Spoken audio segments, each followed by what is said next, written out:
Hey, welcome to the Daily Dose. My name is Jason Miller, the CEO and founder of the Strategic Advisor Board. And today we're going to be discussing two topics. Number one, decision-making as a leader. And number two, that infamous work-life balance. All right, so let's hop right into it. So let's talk about decision-making. One of the primary duties of a leader is to make decisions that can affect both the daily operations and the future operations of the company. So here's a list of tips to improve that decision-making skill. And these are tips that I've used in my own companies over the years. So I want to share them with you today. So number one, consider the consequences of your decisions. Okay. Understand how your decision may affect the company, both in the short and long-term future of your business operations.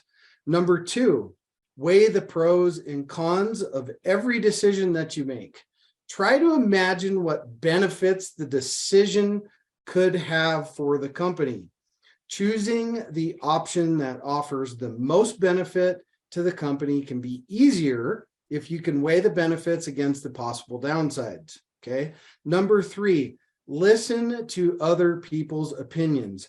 We should all have, at a very minimum, a coach or a mentor that we can bang opinions off of. Okay. Talking about the decision with other leaders or people within your company, C-suite or employees, and asking them for their input may help you reach the very best solution that you didn't realize was there.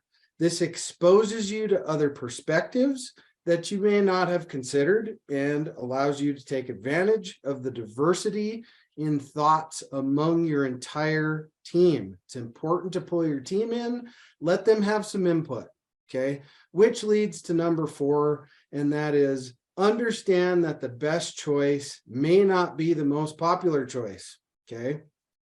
So all of the other three decision-making skills that we talked about above tie into this, okay? Because leaders often make challenging decisions that may or may not please others. However, understanding what is best for the company overall can be more important than pleasing others and ultimately may yield the best result. So at the end of the day, you can ask for opinions on things, but you are the ultimate decision maker. Okay, number two, let's talk about the second thing real quick, and that is this whole idea of work-life balance, okay? I don't believe that there is necessarily a such thing as work-life balance. It's more, we have to really learn to allocate time appropriately, okay? Your calendar is your best friend. I call it a curated calendar. I curate my calendar at least to what I think is the best as possible. What's important is you curate time for the business and time for your personal life. Put it on your calendar. What's on your calendar typically happens. And then when you walk out that door every day, you take that work hat on and you put that family hat on, that personal hat on, whatever that is, separate the two. It is a balance, but it's a balance that is managed more than it is balanced. So I hope today's lesson was very helpful for you in today's Daily Dose, and we will see you on tomorrow's episode.